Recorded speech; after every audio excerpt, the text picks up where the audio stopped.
Hi friends, ನಮಸ್ತೆ ಎಲ್ಲರಿಗೂ.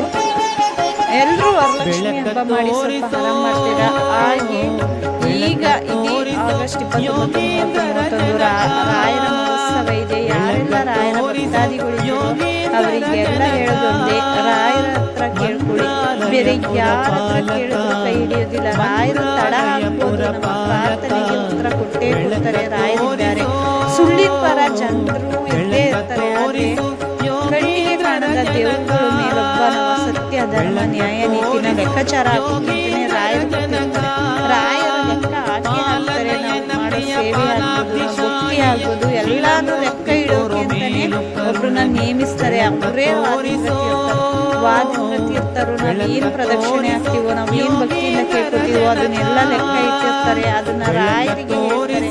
ರಾಯರು ಆಗ ನಮ್ಮ ಕುಟುಂಬಕ್ಕೆ ಆಗಲಿ, ನಮಗೆ ಆಗಲಿ ಒಳ್ಳೆ